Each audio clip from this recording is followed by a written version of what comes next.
Dance competition గురించి ఎలా అయినా ధీరజ్‌కి చెప్పి ఒప్పించాలి అని ధీరజ్ దగ్గరికి వెళ్తుంది ప్రేమ. ఇక ధీరజ్ తలస్నానం చేసి వచ్చేసరికి టవల్ తీసుకుని వచ్చి ధీరజ్ తల తుడుస్తుంది. ఆ తరువాత ప్రేమగా తనకి టిఫిన్ కూడా తినిపిస్తుంది. ఆ తరువాత ధీరజ్ ముందే భరతనాట్యం వేసి తన టాలెంట్ కూడా చూపిస్తూ ఉంటుంది ప్రేమ. ఆ డాన్స్ చూసి వావ్! అని అంటూ ఉంటాడు ధీరజ్. ఒక హౌస్ వైఫ్ ఇంట్లో చేసే పనులన్నీ డాన్స్‌గా చేసి ఇరగదీశావు కదా! నీలో ఇంత టాలెంట్ ఉందని అనుకోలేదే అని తెగ పొగిడేస్తూ ఉంటాడు ధీరజ్. దానికి మురిసిపోతూ ఉంటుంది ప్రేమ. అంటే నాకు ప్రైజ్ మనీ వచ్చేసినట్టేనా అని అంటుంది. హలో, ప్రైజ్ మనీ అంటున్నావేంటి? అసలు నిన్ను ఎవరు డాన్స్ కాంపిటీషన్‌కి పిలిచేది అని అంటాడు ధీరజ్. ఆల్రెడీ పిలిచారు. నీ పర్మిషన్ కోసం వెయిట్ చేస్తున్నాను.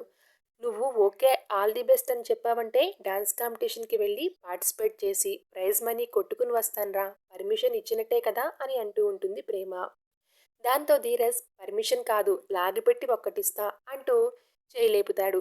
ఇప్పటి వరకు నువ్వు చేసిన విన్యాసాలన్నీ నా పర్మిషన్ కోసమా? ఈ దిక్కుమాలిన తెలివితేటలే తగ్గించుకో అని అంటూ ఉంటాడు ధీరజ్. అదేంట్రా అలా అంటున్నావు? 10 లక్షలు ప్రైజ్ మనీ అంటరా, ఖచ్చితంగా గెలుస్తాను. ఆ డబ్బుతో నీకు కారు కొనిస్తాను అని అంటుంది ప్రేమ.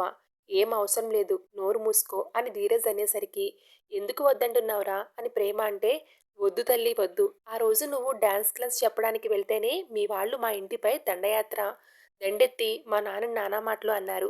ఇప్పుడు నువ్వు వెళ్ళి స్టేజ్‌పై డాన్సులు చేస్తే కత్తులతో యుద్ధానికి వస్తారు.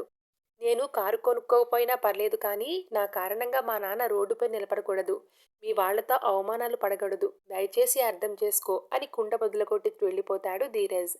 అయితే ప్రేమ మాత్రం వీడిని ఎలాగోలా ఒప్పిస్తా అని అనుకుంటూ ఉంటుంది. Thank you.